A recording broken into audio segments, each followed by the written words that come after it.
everybody, I'm Sam. And I'm Jodsna. And this is Happenstance, the podcast where we give our stance on a TV show or movie we haven't seen. And for those of you joining us for the first time, it's season 3. The season 3 world premiere. Yes. We did do a 420 special 2 weeks ago, but disregard that. No, that was separate. That was different. That was different. And this is for real. We weren't being professionals for that one because, it was 420. But today's going to be a whole new ball game. Yes. We came to this couch ready to pod.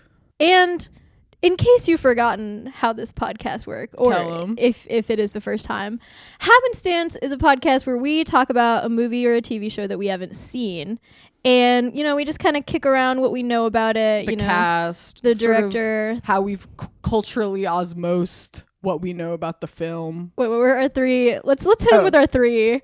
We're working on a new tagline for season 3. And yeah, it's not done yet. But no. If you want to weigh in, we're currently saying that Happenstance is a podcast where we talk about vibes. Or where we guess what happens in a movie based on vibes, tea, and cultural osmosis. Yeah.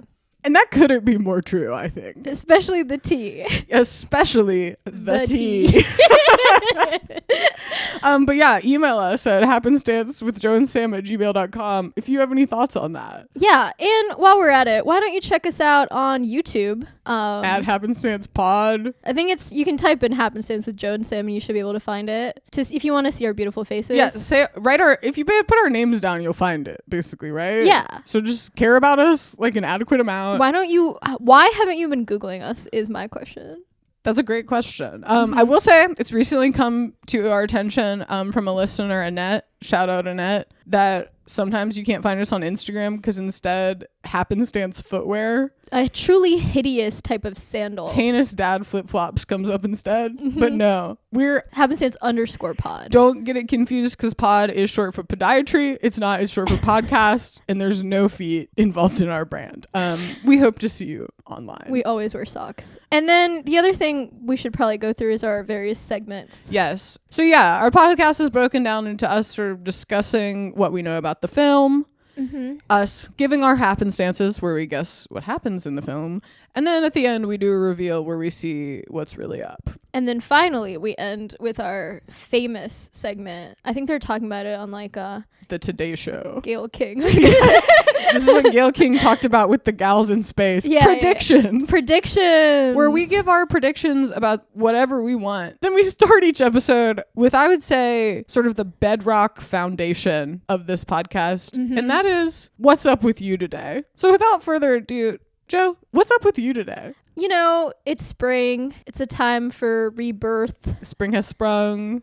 Happenstance season 3 has sprung. And I'm feeling it. And just like, vampires, I'm coming back from the dead. Sure. Harder, better, faster, stronger. Yes. Like that Kanye West song. Yes. They eventually came back creepier as well. Yes, exactly. Yeah. What's up with you, Sam? I recently, as I might have somewhat talked about on our 420 special, I've been doing a lot of inner child work recently. And famously, my inner child is from Mississippi. That's where I grew up. Whoa, no way. The whole time. I know. What's it like? Kind of sucks. But it has something to hope for. Basically, I've kind of just been thinking about how what Donald Trump is currently doing to America is kind of just how it's been in Mississippi the whole time. Wow. And I've been thinking about the black struggle. You can't think about Mississippi without thinking about it. You're one of the top allies of our time, so thank you. You're always thinking about. For new listeners, that's literally true. Well, all of that reminds me of our topic for today. Sinners!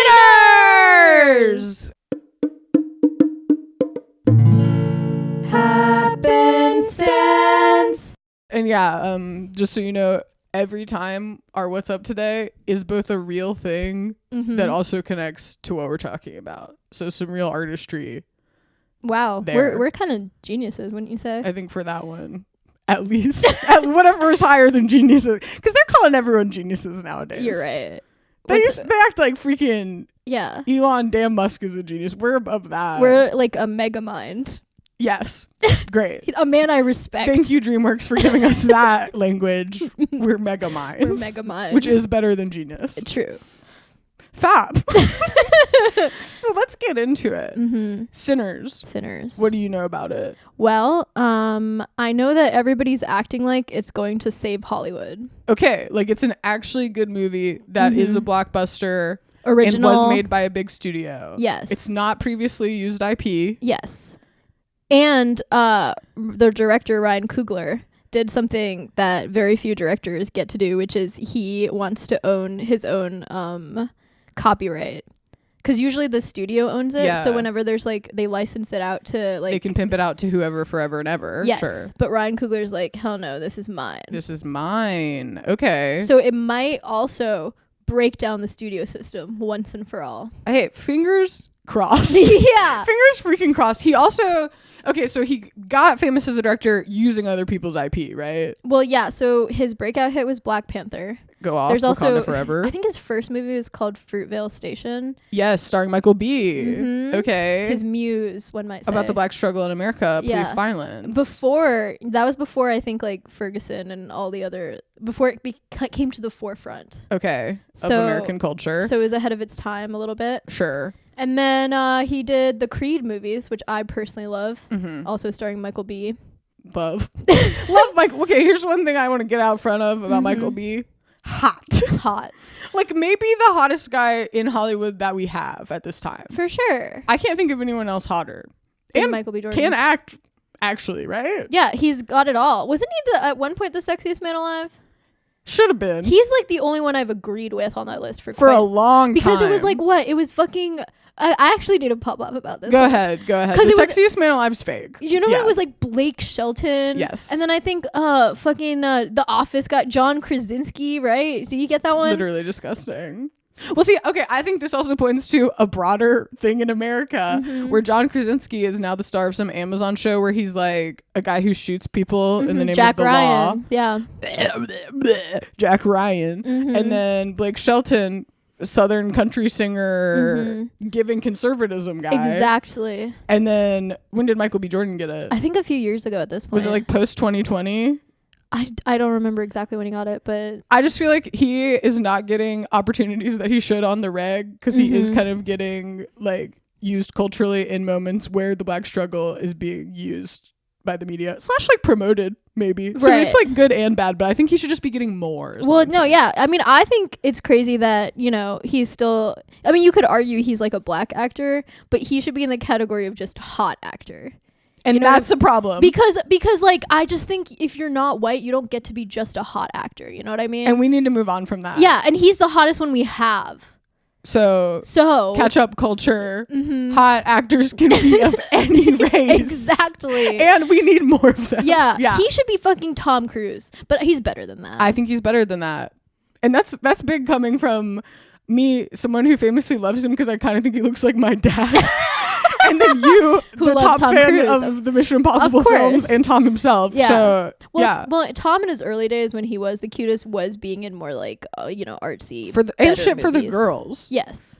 That's my problem. We were always talking about this on the pod, but when hot guy actors, famously, my case in point is always Regé Jean Page from Bridgerton. That Another guy came hot guy. So hot. Like I literally think about him and feel nervous. No, but I no longer feel that way about him. Because he's making these choices where he's in guy movies about like swords and guns and cars. And he loves being the bad guy in those movies because I think he so badly wants to move away from his like rom-com roots. Just be hot. Yeah. You were blessed and by also, being hot. He's be hot. Unlike Michael B., Regé is not a good actor. So even more point. Stay in your freaking lane. Regé and who do you think you are? Come on the pod if you want to explore that. Also... My apologies in advance if I touch your leg. I think I would try to touch his leg. Okay, yeah. Michael B. Jordan's in it. Shout out, clearly. Haley B. Steinfeld is in it. Love B her. For my main bitch. Haley Steinfeld. That girl. Me too. She's like one of the few like young women actresses who's like good, but also like, you know, quirky and out there, I think in like a real way. Real person. Good actress. Yeah. Didn't she win a child Oscar? Did she? For the movie where she has two braids and is like a cowboy girl. That rings a 310 to Yuma or some shit like that. Yeah. And she was in honestly, I enjoyed Bumblebee. Honestly, I enjoyed Bumblebee and Pitch Perfect 2. And I thought they couldn't do it again, and they did. And with the help of Haley what was the Steinfeld. TV show she was in? Was it Dickinson? Yeah. Mm-hmm. Love Haley Steinfeld. I know. You go, girl. She's currently engaged to my favorite quarterback, Josh Allen. Who okay, here's some tea for you. Let's go. Josh Allen had to come out and be like, I'm so proud of Haley's performance in Sinners, because everyone online was like, if I were Josh Allen, I'd be freaking out because of all her chemistry with Michael B. Jordan. It's called acting. I Internet. know. Get over it. And I think it would be embarrassing if she didn't have chemistry with Michael B. Jordan. Also, hey, they should open it up. That just seems more practical. Yeah. They have to be in different places. He's traveling all the time. Mind your business, everybody. He's in Buffalo. She's in LA. Come on. Let them live. Yeah. Also, wait, didn't she have like Pussy Too Good allegations this season? And they were like, Haley Steinfeld is hurting his game. Did that happen? Yeah, but good for her. Yeah. Slay. Yeah. Go on. Why would it be a bad thing to have a great pussy, huh? Can you explain how that would be a bad thing? To be such a good girlfriend that your man his head performing worse on the field because his head's not in the game. It's in his heart. Between your legs. Sure. Sure. Good. You go, girl. You go, girl. And you know, I'm an ally to all football wives and girlfriends. I just want to say that. And she's one of the cooler ones too, because a lot of them do kind of suck. I mean, we've talked about Brittany Mahomes on this podcast. Yeah. That's me doing spitting. I recently picked up that's the thing you can do when you don't like someone is spit on their name. Oh, so and it's a great thing for podcasting. I've adapted that one. Yeah, it's like a what do they call the a plosive? It's a plosive. It's a plosive. Okay. So Sinners so far, what we really know is it's good. It's hot. Mm-hmm. You don't believe it's good though. No. Because sorry, I personally don't feel like there's been like a good movie. Okay, since Challengers. Maybe there can be one a year and there wasn't one last year and this will be the one for 2025. Maybe well, Challengers was last year. It's only last year. Yeah, and I liked Anora. But I was like, let's not act like it's the best picture. Yeah, I kind of did feel that way. Mm-hmm. Like I liked Anora, but I would give it like a B. Okay. Banora. Sorry. I would give it like a B+. And there's nothing wrong with a B+. That's a pretty good grade. I would give Challengers an A for sure. Me too. And I think for something to save Hollywood or whatever, that's what needs to happen. I also do think like the men driving the industry kind of didn't let Challengers save Hollywood, if that makes sense, because it was about Zendaya ultimately. Well, this one's like, you know, I think this one is marketable for guys. Yeah, because it has. So maybe it'll save Hollywood, which is famously ran by guys. We'll see. Well, I think it would be kind of exciting if this movie saved Hollywood out of all the movies. It would be exciting, yes. Well, I'm about to go see it at the Vista, which is the theater owned by Quentin Tarantino. Yes. And where it's showing like all week. Okay. So I think maybe I'll go see it there too. I think it's interesting because that theater usually only shows like old movies and like the artsiest movies of all time, and it's showing all week, which means Sinners is a rare movie that's considered artsy and mainstream by king of being artsy and mainstream, Quentin Tarantino, and a pervert and famous N-word sayer. So he actually has to run it all week as like one tiny reparation. Yeah. I think he needs to run it all week. Yeah. But it was sold out at the 7:30 screening. You think there's gonna be feet in it? I think really why not? Question. Okay. What do you know about this movie? All I know about this movie is 2 Michael B. Jordans. Okay. Which huge. Anyone who's been listening to this podcast should know that I'm always trying to pitch that a movie is just Parent Trap style. I wanted Nosferatu to be 2 Lily Rose Depps. Yeah. I wanted Wicked. They needed to pick one of them and make it both of them. You did say that. I'm always rooting for this. So the fact, and my other problem with movies, part of why I personally believe big corporate movies can't be good, there's not enough hot guys in them. So this one delivering on there being 2 hot guys who are the same guy. For me, that's already, we're looking at an A. Also, I mean, I don't know if this is necessarily true. Maybe it's wishful thinking, but I think like vampires, sexy. Love. Hot guy, sexy. Apparently strong sexual vibes. Sexy. Could this be a movie that brings sex back to Hollywood? Could it be a 4-quadrant? Well, it's going to be sex and action. Perfect. I think it's going to be... action. You like the Mission Impossible stuff. I like action. I like when, like, a college professor drinks in a room and is, like, upset. That's the kind of movie I'm trying to watch. Well, here's the thing. This movie is also a musical. And it's also a horror. It's a musical? Or at least it's very musical. Because it's about, like, the blues. Okay, yes. In Mississippi, you have to. Yeah, and it's a so horror. Haley Steinfeld's going to sing. It's considered a horror movie, which is very surprising. I think that makes sense. I mean, if we're talking the black struggle in the Mississippi Delta, it's going to be a horror movie. And I think the vampire element adds, like, a layer on top of that. But I think that makes sense to me. Okay, who's the vampire, do you think? Well, then we're just going to get into my happenstance. Should I just go? Sure, unless you have anything else you want to kick around. I don't think so. Okay. All right, here we go. So, vampires. Yeah. 2 Michael B. Jordans. To me, that's just screaming out for one of them to be a vampire and one of them to be a regular guy. Yep. Yeah. My exact thought. So that better be it, Ryan Coogler. Yeah. Or I'm gonna be upset. That's my first need for this to be a good movie. Yeah. And I'm thinking that it's like Prohibition era. Maybe they're both from the Mississippi Delta, because I think if you're gonna do a movie that's vampires about the black struggle, it needs to be in the Mississippi Delta. The Mississippi Delta is this land in kind of northern Mississippi that used to be part of like the Mississippi River Basin. And so over like millennia, the huge ass Mississippi River would move and it would cover the Delta. And because of this, the land's super wet and it's really fertile, but you can't develop like normal city type stuff on there because the land's swampy. So wet, it's not good for it. And because of that, it still looks like the like 1920s or something today. Like it's so underdeveloped. And because it's underdeveloped and couldn't be turned for profit, it's still predominantly black. It's one of the poorest. I think it might be the poorest place in the United States because it's been neglected by commercial development and because of racism. So it's not good for farming though? I think it is still, but it's not like being worked like that. It's definitely, that's what's out there is like crops and then long country roads that go to like little towns that still have old Western looking storefronts. And yeah, my experience there is that it's a great place for drunk driving. Okay. I've been to the Mississippi Delta only once during college because my friend was from there. And it was weirdly, this is actually a very weird story.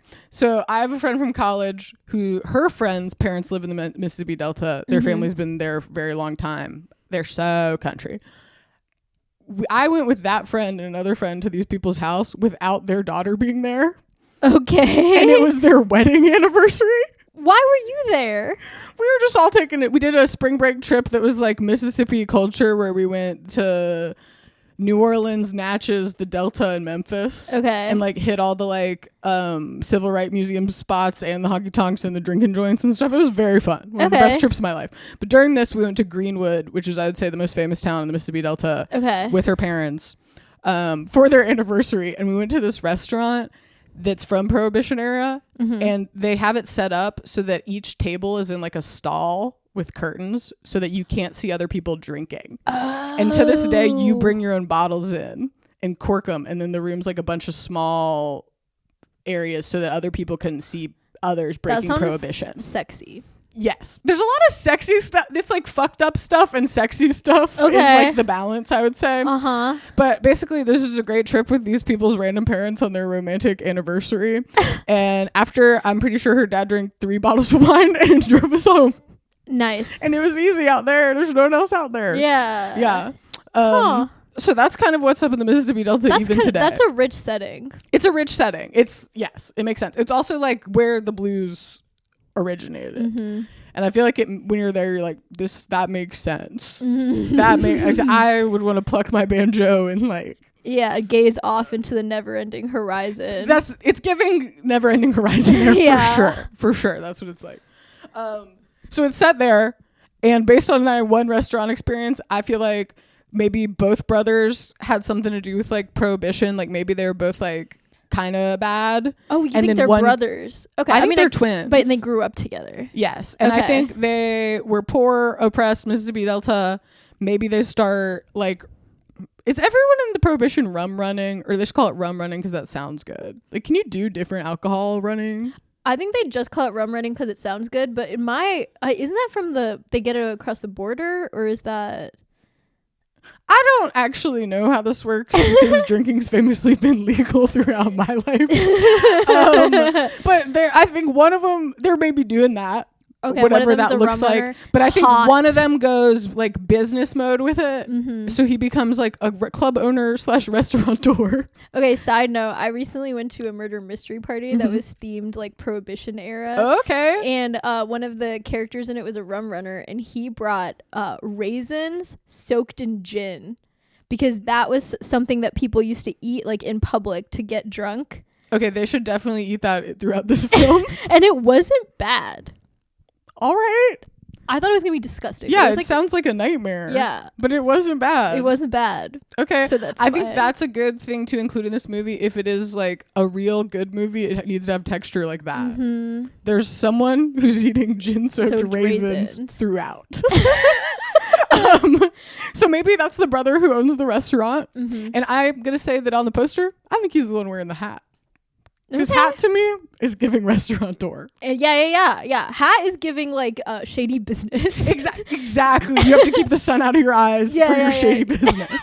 Exactly. So I think he's doing that, but he's kind of more respectable. Mm-hmm. And then the other brothers may be like runned off somewhere. We don't know what he's doing, but what he's doing is got turned into a vampire. Okay. So I think so hard. So you think it's about like the family tension of like a ne'er-do-well brother and like a more settled brother? Kind of, yeah. And I feel like they probably have like an old witch doctor, grandma, grandpa, or somebody. And I think the community probably all like knows that like the vampire rumors going around. You know what I mean? Okay. And they all haven't seen this brother. And I would think that these people would also probably be really Christian in a way where they're like anti-vampire. As opposed to normal society who loves vampires. Okay, but like there's one thing to be like, don't eat me. And it's another thing to be like, you're of the devil. Yeah. Yeah, that's like, because no one's being like, bears, you're of the devil. That would be crazy. So it's just another layer of issues is what I think. Okay. But so then, okay, my perspective on this is I think we're in the KKK. We're dealing with the black struggle. We're in Mississippi. I just replaced Mississippi with the term the KKK. So I think we're dealing with them. You were raised in the KKK. I was not, but I do have two KKK experiences. One, whenever I was 15, I volunteered at Vacation Bible School at my church, which is a like summertime summer camp for 5 days where you go and worship the Lord with kids and make crafts out of popsicle sticks and do that game where you all sit under a parachute really fast. If that gives you any texture. I didn't know that was Bible related at all. That's literally one of the most important things at Vacation Bible School. And I don't remember what we talk about in there, but that was important. Okay. But anyway, one year I helped this couple who was running a group when I was 15 and they could not do shit. I was running the whole damn show. Okay. 2 years later, guess what I find out? That guy's one of the last remaining members of the KKK in the county. Last remaining? That's so embarrassing to be one of the last remaining. That's the thing, is it is embarrassing. And the KKK, since its inception, has been known as like a bunch of incompetent, ignorant, dumb assholes. And I think that's still true. My next statement on the KKK is that they're definitely like around, but they have to hide more than ever. When I was growing up, that was sort of the vibe, is because it was like, that's not cool, but you could tell they were still in the spirit of things and like rumored to be in city government and stuff like that. And they would all meet out at some farm out in the county type vibe. But then things did get better in Mississippi after Katrina for a little bit, where I was from, South Mississippi, because people from New Orleans moved up and it made it a little more intellectual, saucy, sexy having them there. And Obama was president. Yeah. And this culminated in whenever I was like 16, they dared take away the prayer before football games and instead do a, what did they call it? An interfaith moment of silence.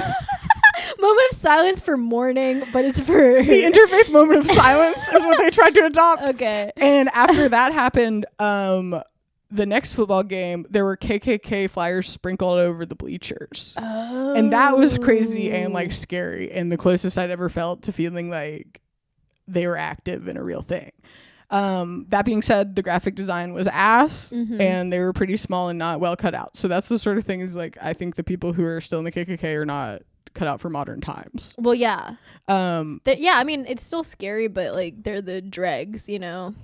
Yes, you'd hope. And I think it is exactly sort of what's happening now in broader society, where I feel like they were doing that because like they'd lost so much ground. They're like, we need to get reactionary. So I think that's like something. Right. But also, shout out to my mom for this one.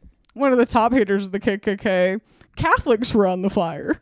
Oh. And that was a lesson to me, is because mom would always be like, well, we'd be persecuted by them too. Well, see, because they hate the Catholics. But that's the thing. I feel like they needed to be more intersectional to survive. And they weren't. And fuck them. Fuck them.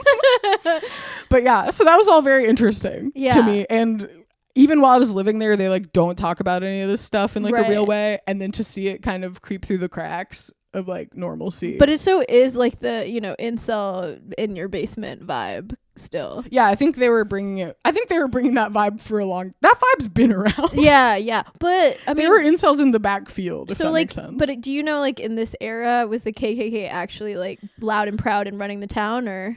I think so, but I think in the Mississippi Delta it would have been more complicated. Okay. I feel like the KKK there, fingers crossed, would have been super poor white people, and I feel like black people had more potential like land ownership and stuff in the Delta because it was kind of neglected by white society, but I don't actually know how true that is. Okay. But that being said, I say all that to say I think the KKK is going to be in it, and they're going to be evil but also like dumb. And I think maybe played like that. Oh, Tarantino loves that too. And that's, I think, accurate. Yeah. Like, I think that's true. And so I think it's kind of going to be they're very bad guys who are also like shooting themselves in the foot. Okay. But basically what I think is going to happen in the movie is that Michael B. Jordan in the hat is going to... Hat Jordan. Michael Hat Jordan is going to have a restaurant, blues spot, whatever. Haley Steinfeld's got to sing at it. I think that's why she was cast. She can sing, yeah. Yeah, go off. Love her pop songs. So I think she's gonna sing at it, and I think she grew up. Okay, sorry, Michael B. Jordan. He is like 40, right? Like at this point, maybe like 43. You think he's 43? Yeah. I think he's like mid-30s, but I could be wrong. Black don't crack. I don't know. Also, I think now in Hollywood, there's a thing where men get like 40-year-old buffness due to like working out for 10 years to be an action star and like steroids or whatever. And I feel like he's looking like that. Like 40-year-old buff. Yeah, whatever that means to me. But I think Haley Steinfeld's significantly younger. Yeah, she's probably like 30. I think they're going to play it like they grew up together, nonetheless. Nice. Classic Hollywood. And I think it's going to be like she kind of had a thing with both brothers the whole time. Slay. Okay. And the one's run off and the other one has a business now. Yeah. So she's like, I guess that I got to pick Jordan. Michael Hat Jordan. I guess he's the one for me. He's putting me on. Okay. And then I think the KKK is going to come to town and they're going to try to shut his business down. Okay. And I think his brother is going to somehow come back to town around the same time, but we're going to realize he's a vampire, and everyone's going to be like, vampires are bad. The KKK is worse. Oh. And I think it's going to be, I think this is what we want to see at least. We want to see, yeah. Is brothers coming together so that black vampires can fuck up the KKK. Okay. And that's my sentiment on this film. And I do think it would be just a good idea for the ladies, for those of us who love the sexy stuff. Yeah. I think Haley Steinfeld, because in this movie, our roommate told us this the other day. She already saw the movie. Haley Steinfeld is white passing, but in real life does have a black grandparent or something. Oh, really? And I think she's going to be playing like kind of like that in the film. Okay. Where I think she has black family, but looks like Haley Steinfeld. That's like the one drop rule or whatever. Exactly. Yeah. Yeah. I think the Haley Steinfeld is going to be a victim of the one drop rule, but white passing. And I feel like they're going to use her to infiltrate the KKK. But I personally think for some reason she needs to be a vampire during this. Oh, and she needs to become a vampire for this by hooking up with Michael No Hat Jordan. Yeah. The other brother. That I was going to ask about like what you think the vampire lore in this is. Because I think what we all want to see is that to get turned into a vampire, you have to fuck. Or like at least like it just makes sense. Yeah. I'm fine with it being a byproduct. I think I'm fine with hooking up being a byproduct of doing vampire turning. Okay. Like if you bite someone's wrist and you're like, that was kind of hot to me. I mean, being a vampire is basically, or becoming one is basically getting a big old hickey. Yeah. And I think, okay, let's say that because you have to fight the KKK, you have to turn to your grandma who's maybe on her deathbed and you do want her to live forever and do a vampire. You're probably not going to be really turned on by giving her a hickey. Oh, so you have to. I think I'm saying you could then maybe turn someone without hooking up. Oh. But if it goes the other direction, it goes the other direction. Okay, that's how I'm picturing it. Okay, got it. So sometimes you can give someone a platonic hickey, and then sometimes kind of be like, enough of that. And sometimes you can't without taking all your clothes off. Yes, that's how I think it would work. Okay, yeah. That's how it is in real life too. That's actually how literally everything is in real life. Every human interaction is like you either decide to take your clothes off based on it or not. It's a flip of a freaking coin. It's a flip of a freaking coin. Maybe even a die, a dodecahedron die. A dodecahedron. That's for the D&D fans. But yeah, so that's my want, and then I think they should succeed. Yeah. I think they need to get over their shit. Haley Steinfeld, I don't know which brother she should end up with. Why not both? Yeah. We talked about challengers earlier. Yeah. Why not freaking both? But that's my pitch. Okay, so you want it to have a happy ending. I want it to have like a victorious ending. Yeah, I think it has to. Blaze of Glory type shit. I feel like the last time like a black horror movie like took over like this, it was Get Out. Mm-hmm. And I think everyone loved that it had like a fist pump in the air moment type of ending. Well, also Quentin Tarantino's Django. Yeah. That's like maybe one of my favorite movies from him. Well, I haven't seen it. Wow. I think it's really good. I saw it in theaters and it's definitely like the black struggle and fist pump at the end. Okay. And Jamie Foxx. Hot. So proud of male directors when they cast someone hot. I think Jamie Foxx actually managed to be just a hot actor a little bit too, actually. Yeah, I think so. But he had to go all action. And he had that he wrote a song about drinking. Do you remember what the song was called? No. Was it Blame It on the Alcohol? Is that him? Oh, maybe. Now you know what now he does? What? He hosts Beat Shazam. And I think that's literally his main deal right now. Good for him. I know. Good for, and you know who he dated after her divorce from Tom Cruise? Katie Holmes. Whoa. Hot. That's, wow. Go off, Jamie Foxx.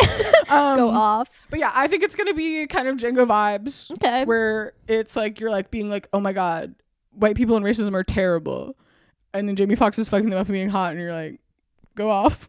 And I think that's what we're doing, but vampire style. Okay. And singing. Sounds like a sleigh. That's what I'm hoping. Sounds like a sleigh. I'm trying to think how they can mess this up for me. And I think it's going to be, what do guys like in movies? Talking about infrastructure.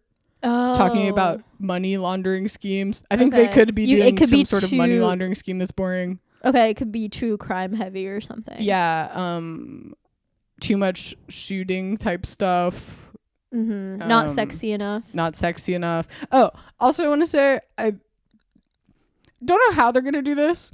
I think if it's in the 1930s, the only car we have that exists is like a Model T. Hot. But those go like 20 miles an hour, right? Car chase. I mean, that's what I'm like. Does that negate the possibility of car chases? I think they're going to be on horses. Horses, that's sexier. Yeah. Okay, so better have horses. That's every time I pause after I say it, better have something. I'm threateningly looking to the camera and hoping that it saves Hollywood. I am hoping for this one. I wanted to save Hollywood. The fact that the reviews are positive, I want it to save Hollywood too. And it's like so buzzy. I feel like all the articles about it are being shoved down my throat, and I haven't looked into this movie at all. And I always think that's a win when it's something that's from like black culture. Yeah, and like if it's the Black Panther guy, I feel like. Yeah, and not something like a freaking Marvel movie or something. Yes. You know? Whenever something gets this much buzz that's not from a franchise, it gives me hope. It gives me hope. Yeah, now more than ever. And knowing that he screwed over the studio system while doing it, hell yeah. Fist up. Fist up. Wakanda forever for real. Yeah. I don't know if I'm allowed to say that, but yeah, you are a top ally of our times. Thank you. You don't even get to bestow that on me for that with black people. Right. But yeah, so that's what I think, and I think I'm hoping it's like, you know, better researched than my slack ass like racism education and does have a lot of good details such as gin raisins. I would like to be surprised, but I don't know, I basically thought about this for like 20 minutes, and I think if it's a blockbuster in Mississippi about racism that's old-timey, this like kind of like literally has to be the plot. Okay. Like if it's about anything else, I'll be shocked. Okay. And maybe in a good way, maybe in a bad way, but that just feels like what we need to cover for a broad audience at this time in that era. Okay. Do you love stories? Stories with heart? Stories with heart and gossip? Then tune into Kadi Assad Ghost Detective with me, Kadi Assad, and my friends Julia Stone and Mark Solo. We talk to entertainers about a time they were ghosted and try to figure out why that happened. It's touching, funny, and always hilarious. So tune into Kadi Assad Ghost Detective wherever you find podcasts.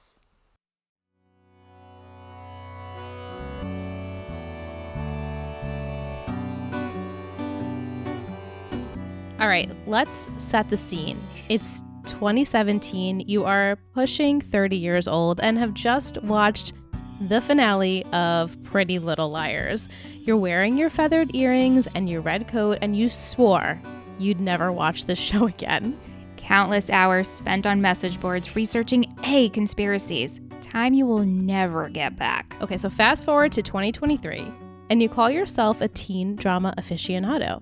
Just finished a podcast dissecting every salacious episode of Gossip Girl, and you're looking for something to fill the void.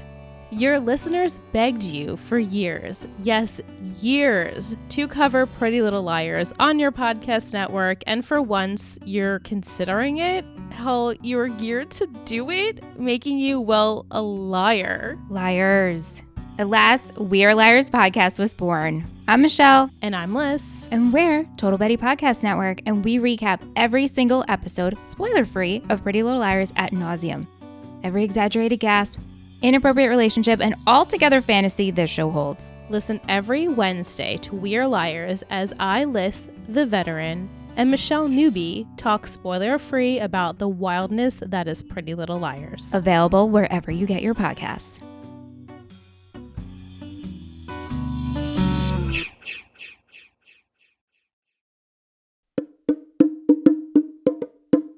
Well, I feel like my ideas aren't so different from yours.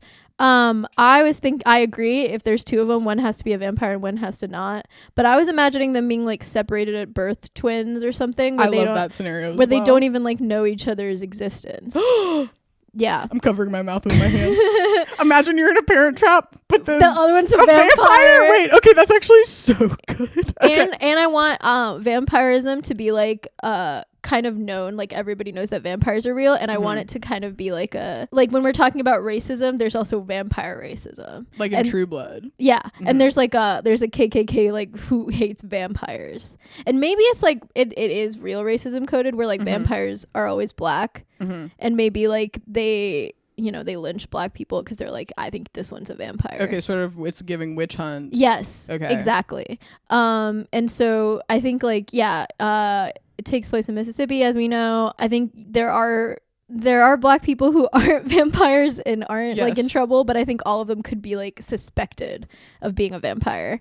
And I want Michael Hat Jordan. I want him to be a blues musician. Okay. Like, maybe he plays the saxophone or something. That'd be sexy. Yeah. What else? Is saxophone blues? Yes. I think you could work it in there. Yeah. Okay. Nice. The bass. Standing bass, double bass. Yeah. The spoons. Keys? Guitar. Do they do keys back then? Yeah. Piano, as they One called of those. it. Sure. I want him to like wear like a sleek blue blazer and be playing the blues. Okay, that is what you said before we got ready for this episode today. I was like, what do we famously dress on theme when we can? And I was like, what do we wear for an old timey vampire movie? And you're like, a blazer, duh.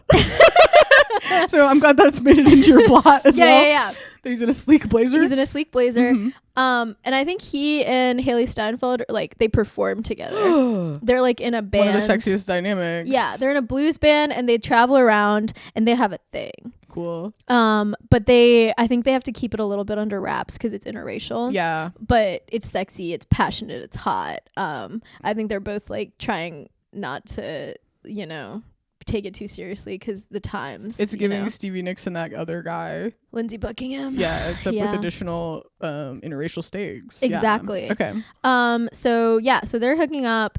They're traveling around, and I think at some point Vampire V. Jordan finds his brother. Okay, has he been on the hunt for him? Yeah, that seems like a good activity for a vampire to do. Yeah, and I'm also taking inspiration from Us, which is another horror movie with like lookalikes. Banger, yeah. And there's like, there's the dark-sided one, and then there's like the quote-unquote good one. And I feel like in this one, similarly, because of all the like persecution of vampires, I think the vampire Jordan resents the other Jordan for getting to be a normal blues musician. Exactly. With a situationship. I would rather be the vampire, but okay. I think it's like, but I think maybe he's trying to seduce him to the dark side too. Okay. Like, there could be a lot of layers to it. I think obviously he wants to meet his brother. See, I feel like as a vampire, he should have fun because I feel like that means you're free if you're a vampire. Well, no, because you're being hunted by the KKK. But you're a vampire, so like, eat them. And outrun their Model T, like you got it. I guess I don't know like where I come down on the vampire mythology in this one. Okay. Like what do they have? They have super strength, or do they I'm have giving to them full Twilight in my mind. I'm thinking it's more about like a metaphoric, like you have to lurk in the shadows and you can't. Okay. Yeah. Sad style vampire is what I'm picturing. I know. And I think he's like getting radicalized, and he thinks the vampires have to like take over and like overthrow the system. Okay. See, I want it to be more like, I feel like the like in the community, like the black community, they're like anti the devil, and they're like vampires are of the devil, but like that's our devil and it's better than the white devil. Is what I'm trying to make happen. Like I want them to be suspicious, but then they're like, we need to use this. Okay, well, I want the black vampires, the Black Vampire Coalition or whatever. Yes, they want to make all black people into vampires so they could overthrow the white system. Slay. So he wants to find his brother. To okay, because if you're gonna make all black people vampires, you should start with your brother. Yeah, that you've never met. Yeah. Agree. And I don't know how he like finds out about his brother, but like or maybe he just sees him. Maybe they have just like talk to drifters and stuff. That's what the vibe is in the 1930s Delta. Maybe he sees a poster for the Brothers Blue Band. But either way, they have a dramatic confrontation moment. And I want it to be like sexually charged. Why not? Okay, why not? It's 2025, we're doing incest. They're not doing that. If this movie is popping off like it is, these people they're not doing incest. I don't think it actually happens, but I think there's a charged moment vibe, whatever. Okay, I mean, I'm not opposed. Who doesn't want to see two hot guys who are the same guy have a sexually charged moment with each other? Well, famously, I'm not into that. If you're a real listener to this podcast, I think you also know that I don't like guy on guy. Oh. So, that just doesn't really do it for me. Okay, well, I think it does it for a lot of women. And are you a representative of the guy on guy phantom? I don't feel strongly about guy on guy. I do feel strongly about hot on hot, and I think that's beautiful. And I think a lot of people have a fantasy about meeting their like themselves, and then like Well, yeah, I mean, I think yourself. That's a good one. I think I get that. Yeah. So I think but I'm not two guys. Anyway, but I think it could be great if like if the human guy, the vampire guy, who are the same guy, they meet, and then there's like a moment where they eventually have to do the hickey thing, and then they're like, what if, but no. But also, this isn't even that out of pocket because of the famous phenomena where family members that are separated from an early age so they don't develop around each other or whatever do often meet and then be like, should we hook up? Are you feeling this? Yeah. Because there's some sort of smell connection thing that makes them be like, I'm drawn to you. Yeah. And then you learn that they're your mom, dad, sibling, whatever. Well, glad that I'm not in that situation. I also think they should maybe fight about it too. Yeah, that seems natural. Like a sexy half fight, half wait. Who are you, stranger? Just all of it. If you're a listener who has reconnected with your long lost family and felt horny towards them or not, email us at happenstance with Joe and Sam at gmail.com. Yeah, the familiar is powerful drug. The familiar. Good statement. Okay. And then I was thinking about challengers too, and I want a threesome. Okay. With Haley Steinfeld. That's fine. But I want it to first be like she encounters the vampire one and they have like a charged moment. And then like maybe to add stakes to it, maybe Haley Steinfeld's parents are like vampire hunters or something. Like in the racially coded way. Yeah. And then how does it end? I think it should end in kind of like a more ambiguous way where like it starts out with like you thinking that non-vampire Jordan is gonna kill the vampire version of himself. Because also maybe like a rumor starts to spread that he's a vampire because people are seeing his twin brother. who's a Wait, vampire. that's a good one. I was thinking if they're doing Parent Trap, there does need to be a swap thing. Like someone needs to be getting tricked. The vampire should have to play the blues. Yes, basically we need to see that. Yeah. But yeah, maybe so the human one has like an incentive to try to kill the vampire one, but at the end I think he lets him go free. And then that represents himself like saying fuck the system. Yeah, he's being an ally to the black vampire cause. Exactly. Okay. When I was thinking you meant ambiguity, I was imagining, but of course, the famous Inception spinning dreidel. Is that a dreidel? What is that? Just a top? I think it's just a top, but it's dreidel coated. It was dreidel coated, think about it. Yeah. But I was going to say that we shouldn't know which one survives the fight or whatever. Whoa. And then maybe there's like the gin soaked raisins.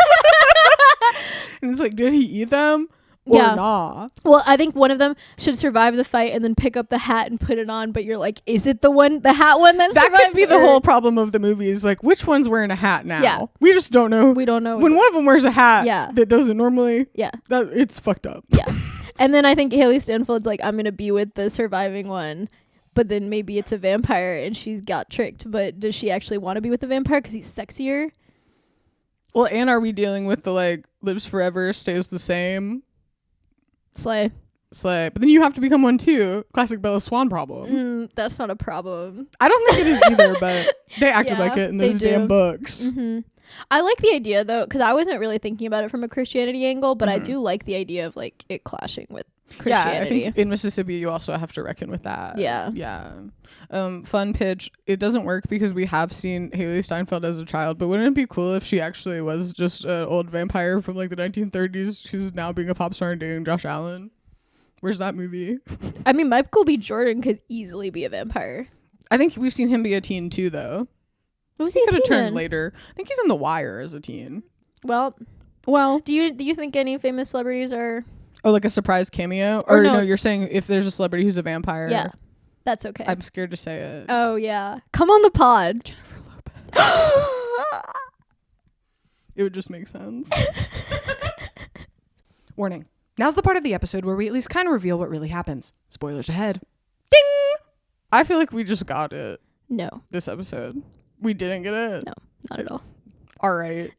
All right. Let's get into it. We're back to talk about what really happened in Sinners. Jostina's seen it, and I didn't because she told me it wasn't worth my time. I did not like this movie. Wow. Which is a shocking statement to make, apparently. Everyone is shocked. And I know you would hate it even more than me. Because that's what she told me. Usually what ends up happening. I hate films. One thing about me on our movie podcast, I hate this shit. Yeah. And we were both so sure that like what we said was probably what was going to be 100% bona fide correct. No. Not at all. Okay. All right, lay it on me. Let's get into it. Okay. So first of all, it starts in I guess like the Mississippi Delta in like a sharecropper town. Okay.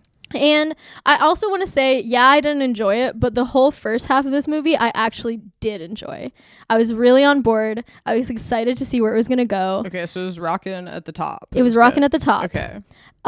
So Michael B. Jordan plays twins, of course. Okay. What's up with the hat one? Let's be honest. They're both wearing hats. No! It starts with one of them wearing a blue hat and one of them wears a red hat. No! And they're both dressed sharp. And like, so at the beginning, we're introduced to all these like sharecropping farmers. Only one wearing a hat was so important. Nope. They're both wearing hats. Summary. That's absurd. There's like, they're wearing like different kinds of hats. Okay. Like there's one that wears like a blue hat that's more of like a, what do you call it? Like a newsboy, not a newsboy, like sharper Page than boy that. Hat. Yeah. Okay. And the other one's wearing like a little fedora type hat. Okay. And they're both dressed really sharp in like suits. and they come back to town. This is where they're from, but they're from out of town. They come back, and their names are Smoke and Stack. So they're the Smokestack twins. And from the beginning, that's a bit much for me. I know. From the beginning, I was shocked because they have like differences in their personalities, but I was like, why are there two of them? Are they just always together? Like there's two of them and they do their work together and they live together? Kind of, yeah. Okay. And like there's not much that distinguishes them. Like there's one that's the leader. Do they double team Haley Steinfeld? No. Is the question. No. So Smoke's... They're those type of creepy twins and yet they don't? Yeah. What the hell? Who's the leader? Stack? Smoke's the leader. Predictable. And Stack's the sweetie. Okay. But they're both like they are from Mississippi, but they went to Chicago to work for the mob. Okay, they made good. Yes. Bad. Yeah, exactly. Cool. And then they came back with a whole bunch of cash. Okay. And what they want to do, because they were like, we went to escape the racism, and there's racism up there too. And they come back, and their dream is to open a juke joint. Okay. So like a bar and dance party place specifically for the black people. Rock and roll, of the town. And so they have a cousin who lives there, and he's the preacher's boy. Okay. And his name's position. Yes, and his name's Sammy, and he's like an incredible blues guitarist. Okay. So the whole beginning is that they're trying to open this bar, and they buy a sawmill from like this really racist guy who clearly works for the KKK or is part of the KKK. Yeah. He's actually the Grand Master, you find out. Okay. Which is just funny how the KKK has like the Grand Masters and the Great Dragons and all like that the most shit. ridiculous titles. It's like D&D ever. style. Yeah. Nerds in basements. Yes. We covered that. They don't have basements in Mississippi because the ground's too wet. But if they did, the ground's looking wet. that's where those boys would be. Yeah. Yeah. So in this entire first section, neither of them plays the instrument. No. Okay. Yeah. Yeah, you're going to be really disappointed by a lot of things in this. Let's go. But the whole beginning is basically they're back in town, and they're like, they've got this bootlegged liquor. It also sounds like what I did predict would be its downfall if it had a downfall, which is like the things men love in movies, aka logistics. Yes, and business talking, but like this part is actually goods. the better part of it. Okay, because it's like it's textured. It's like you meet this you're like really get to meet this town. There's like an Asian like shopkeeper couple, and like they're helping them get all the supplies for it. They're rounding up like all the musicians they know in town to like perform. It's good vibes. Yeah. It's like interesting and layered, and like I was liking it. A slice of historical life. Okay. Exactly. I was liking it, and it was like it looked pretty. Like I was into it. Yeah. But I was still like, why are there twins if they're gonna kind of do the same thing? So then, into town also, like kind of following them, comes Haley Steinfeld, whose name is Mary. Yeah, Mary. Is she doing are they all doing crazy Southern accents? A little bit, yeah. Okay, it was like hard to understand to the level of like I wish they had like subtitles. Okay. Yeah. So they're being wild. Yes. All right. So Mary comes to town. She passes for white, but she is black, and she's Stack's ex-girlfriend. Okay. But he broke up with her in a typical like I love you, but I'm too bad for you, and I would like ruin your life. Shut up. And he's supposed to be the sweet one. Yeah. Shut up. I know. Okay. But she like loves. And no one's a vampire yet. No. In fact, like at one point, I was like, are there going to be vampires in this movie? And I was like, maybe the vampires are just going to be in the background.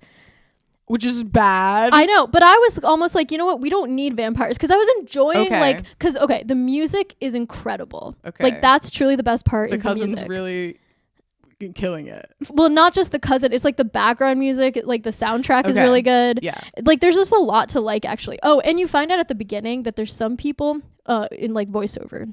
You find out that there's some people who are so musically talented that when they play music, they open a gate to the other world. Okay. And like musicians from all across time appear like as ghosts. Okay. And play with them, which I was like, what the hell does this mean? But then later it like does happen, and it's very cool. Okay. So then meanwhile, Smoke has like a wife who's like like a taller than Michael B. Jordan, curvaceous black woman. Okay. Who is cool, and she's like a voodoo practitioner. Cool. I love the phrase voodoo practitioner. Yeah. She's like a dental hygienist. It's covered on your insurance to go to the voodoo practitioner. Except not really, because they had a newborn baby who died, and that's why Smoke left town, and he's still upset about it. And he's like, why didn't your voodoo save our child? Why could they not just both be hooking up with Haley Steinfeld and then that goes bad and one of them had to leave?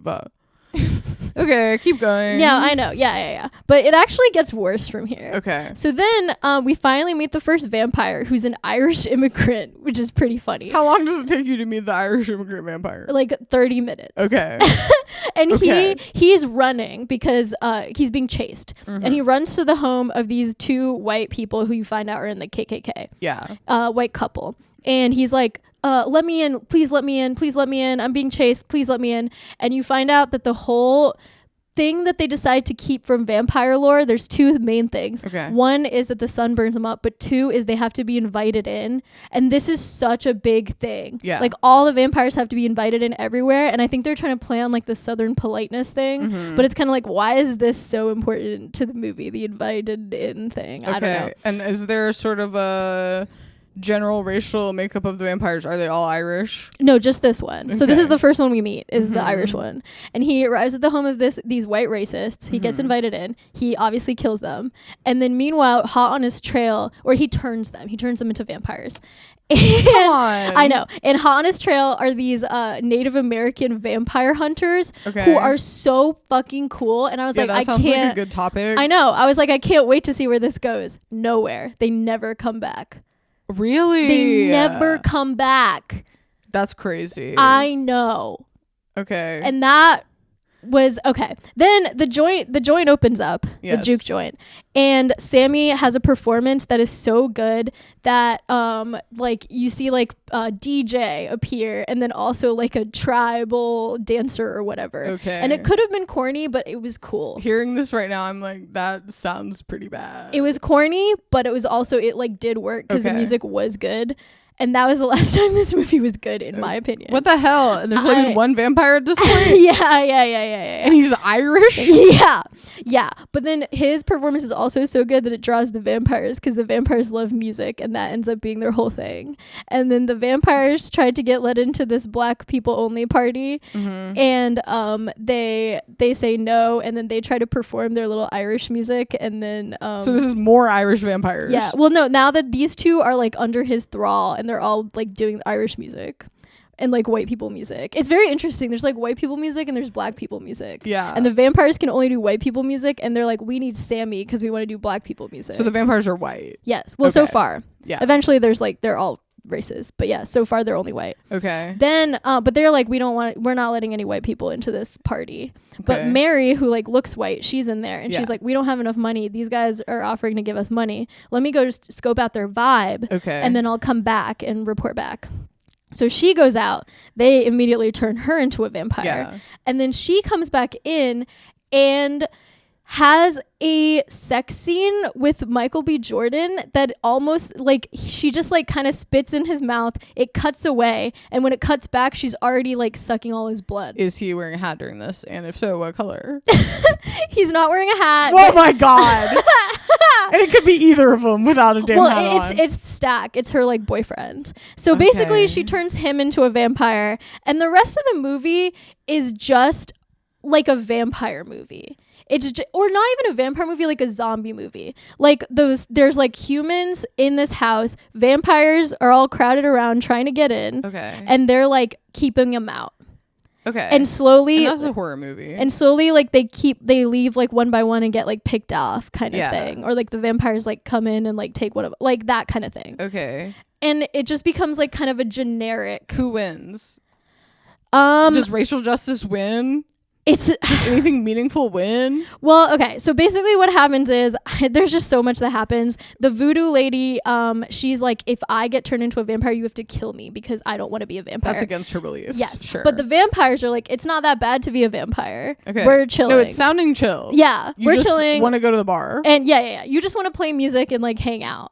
Okay. And the Irish guy even is like, I'm like, you guys, I was persecuted too because I'm Irish. Yeah, because Irish people weren't white in America until blah, blah, blah. Exactly. Sure. And then Smoke's like, I can't kill my brother who is now a vampire. And I was like, okay, now one of them's a vampire and one of them's a human. We finally got there. Yes. So that's going to be a big deal, right? No. they do have a battle, but like it's like shaky cam style. It doesn't even like, they don't even make a meal out of them fighting each other. Shaky cam style in this. I know. Once it gets to the like zombie apocalypse part of it, it's just not even that pretty to look at and like not interesting. And there's nothing good about this movie anymore. But eventually what happens is most of the people get turned into vampires, but then they want Sammy because he's like the musician. A gifted musician. Yes. So they bring him out and they try to like get him, but then somehow they lose track of time and all the vampires get burned up by the sun. And you think that Smoke, who's still a human, still survived, managed to kill his twin brother, but of course by the end you find out he didn't. But like, yeah, they have like a little battle, and then right before he like stakes him, it kind of disappears. It cuts away. And then so Sammy's still alive, he's the blues musician, and then meanwhile Smoke finds out that like the guy who sold him the bar is from the KKK, and he the next day was going to bring all of his KKK people and kill them. Yeah. So he instead gets his gun and he like waits for them to come and then slaughters them in like kind of a Tarantino style sequence. Good, but the vampires don't even help. No, because they're all dead. They've all get like burnt up. So he shoots up the KKK, and I thought it was so corny. Yeah. But like the theater kind of like clapped. Yeah, because you have to. But I was like, but like if there's vampires there, why didn't we just do that? No, we didn't do that at all. Instead, we just did like a Tarantino style ending to this movie. So he shoots them up, and then he just kills himself basically, and like joins his dead voodoo wife and newborn baby in the afterlife. And then it cuts to the 80s or 90s. What? It cuts to the 80s or 90s when Sammy is like an old man, and he's been playing the guitar for all these years. Yeah. And then who should walk into his bar but Stack and Mary. And they're still young and sexy. Yes, they're still vampires and they're still alive. And they were like, Smoke left us alive, but he told us not to like come after you and to like let you live your life. But now you're old and you're gonna die. So like, do you want to come with us or not? And he's like, no, I'm ready to die. And then he's like, that day when we were putting that bar together was the best day of my life, even though everyone died at the end. And they were like, yeah, us too, because that was the last time we saw the sun. And that's the end of the movie. What the hell? I know. What the freaking hell? I know. And I thought it had like potential at the beginning because the setting was interesting and the music was good. That just sounds so convoluted, and like it's not giving you any of the main stuff you want, which we already explained in detail in the first 40 minutes of this podcast. It's not sexy. There's like sex scenes, but they're not sexy and they don't even show anything. And it sounds like if it's just like mouth spitting thing, it's the same as like Baby Girl. And like there's some other movie, kind of Challengers ultimately too, where it's like scandalous sex scenes but for like teens in middle America. Yeah. And it's kind like, of. Okay, get over it. But it's like not even, it's vampires. Like, come on, show us something. We already had True Blood. And this movie made me, like, I hate to say it, Michael B. Jordan in this movie, not hot. You know who was hot? That Irish vampire guy. No! I know. So this movie's fucked up is what I'm hearing. It was pointed out to me that Michael B. Jordan always has a little chin strap beard because he actually has no chin. Look at him from the side. Okay, I didn't say this in the first part of the podcast because I wasn't trying to like spill his business like that, but it's long rumored on the plastic surgery forums that he had a jaw implant. Okay, that makes sense because if you look at pictures of him as a teenager, it's like it wasn't there. Yeah, but yeah. Basically, this didn't give us sexy vampires. It didn't even give us anything interesting with the twin thing because ultimately they didn't need to be two of them at all. That's crazy. Also, literally just black Parent Trap vampires, old timey good movie. You know, like how did they mess that up? Well, people are loving it. Why do you think people are loving it? Because I think they want there to be a good black vampire movie, and I think the music's really good. Okay, music's freaking good. Get over it. I know. Movies are bad and music's good. Yeah. Sorry that I'm finally saying this. And, like, you can't just say a movie's good because it has good music in it. Well, I also think people are really excited by the concept in the same way that we were. Like, yeah, we were stoked a week ago. I know. Blues, vampires, race, It's got it all. It's got it all. But I feel like it was almost like he pitched that and then he, like, wrote it badly. If that makes sense. Or randomly, it sounds like. Yeah. Like, because the whole second half is one of the most generic second halves of the movie I've ever seen. Like it could have started anyway and ended up like that. You know what I mean? Like it just like squandered How every long part was of it. it? Let's check the running time. And oh god, it's like 2.5 hours long. Hell no. Thank you for telling me not to go see this. I know, you would have hated it. I would have been in a rage at the Vista. I know. I literally came out spitting mad. Wow, spitting mad. There should have just been one of them, and he should have been a vampire the whole time. Did Haley Steinfeld even sing? No. Oh my god. Not at all. What the hell? All she did was be like mad at everyone for not acting like she's black because she looks white. That's all she did. And spit in Michael B. Jordan's mouth. And when they were like, oh, she has so much chemistry with him. No. You said no? Not even. Or like if it was for like 5 minutes, you know? Yeah, because it sounds like he had a lot going on. This sounds like a movie about two guys who have a lot going on. Yeah. But it's mostly about like, honestly, there shouldn't have been vampires in it. It should have just been about them starting separate movies. A blues joint. That's a classic 2.5 hour movie problem, is that actually it was just separate movies. Yeah. And like someone could have said that at some point, you'd think. But no. Also, Michael B. Jordan did not even, in my opinion, give like 2 different performances for these brothers. And he didn't even keep a hat off for one of them. That's yeah. Absurd. Yeah, at the beginning it's just like blue hat one and red hat one. Not even that good of colors. No. All right. I've heard enough. Yeah. Let's move on to predictions. Okay. Well, this week we have some very special predictions coming up. We're doing Pope predictions. Yes. Right before we personally head to the Vatican City to join the papal conclave. We're actually on a plane right now. To weigh in. They added 3 women to be able to pick who gets to be the Pope. And it's me, Jyotsna, and the squishmallow in between us. Yeah. And so, yeah, we're going to give our picks. The squishmallow, though, really conservative. For who's going to be the next Pope.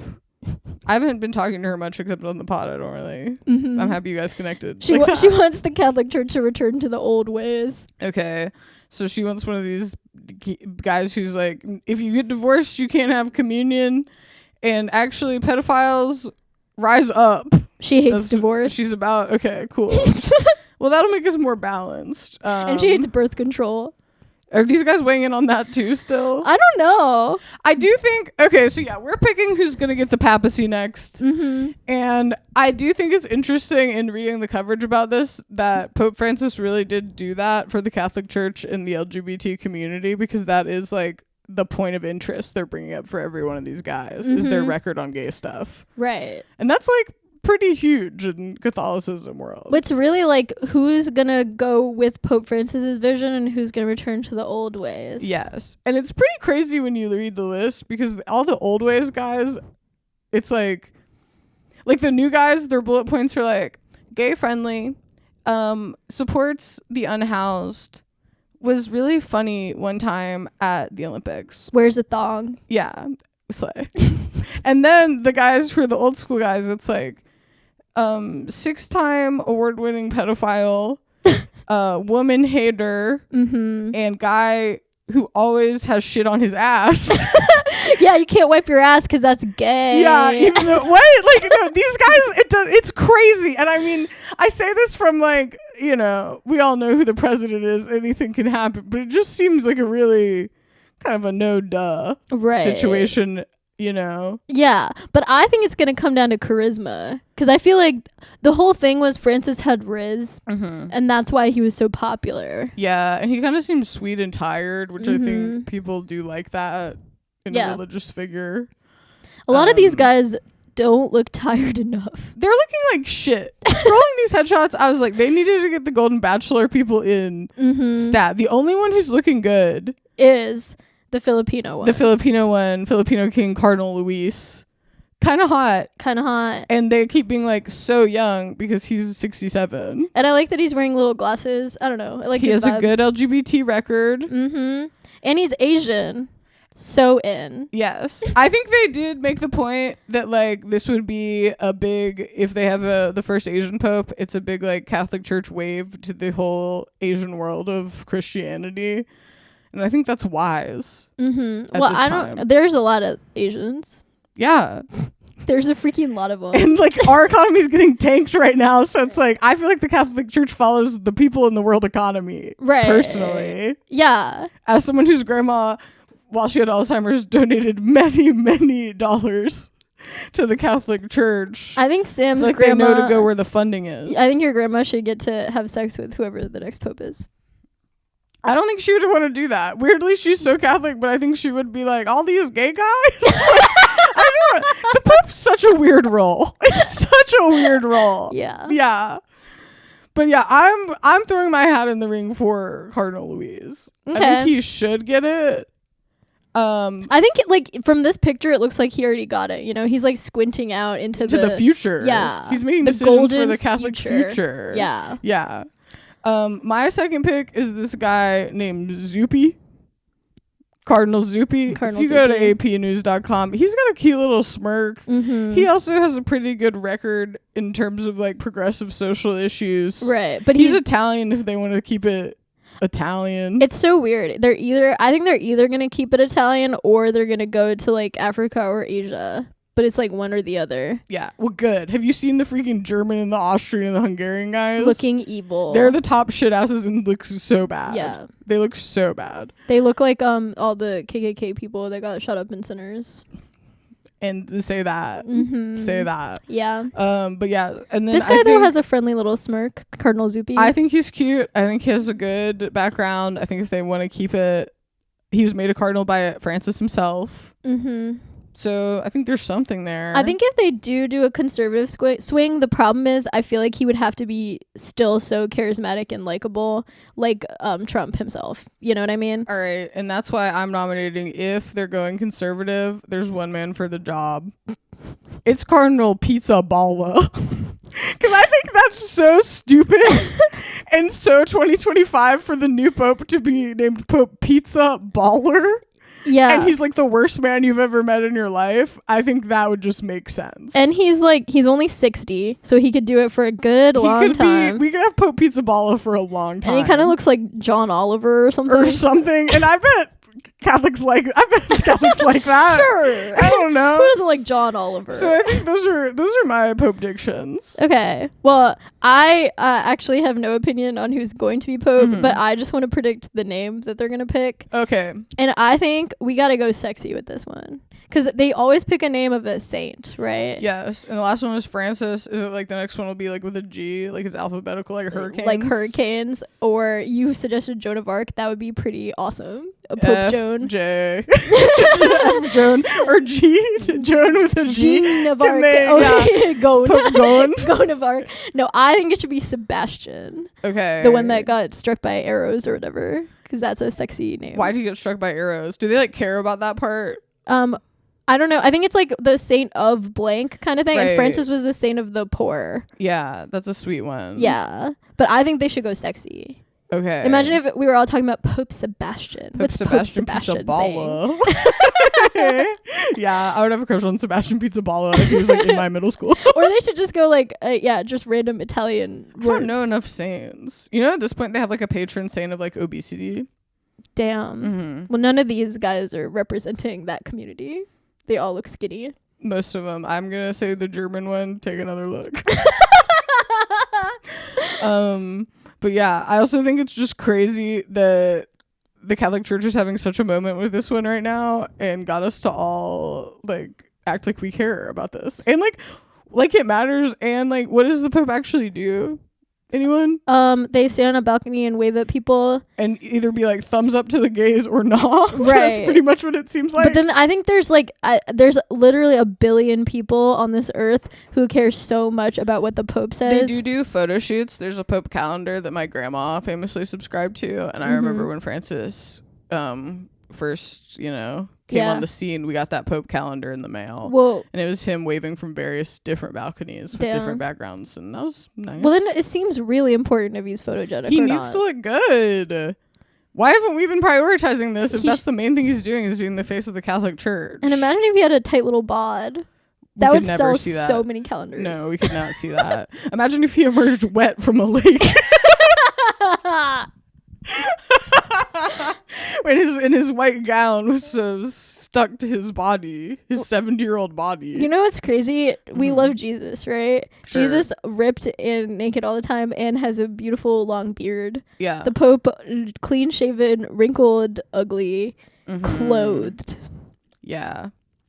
So what are you trying to say? I'm trying to say, let's sex up the Pope.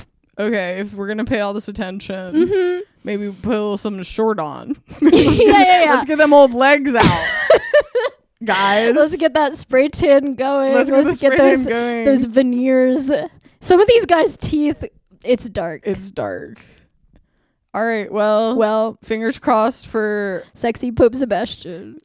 Hopefully the Filipino guy. Yeah, he is the hottest one. He is the hottest one, and you heard it here first on Happenstance Pod. Well, enjoy the new season, guys. We got There's a lot more to come. coming. Some things you might be predicting, some things you might not.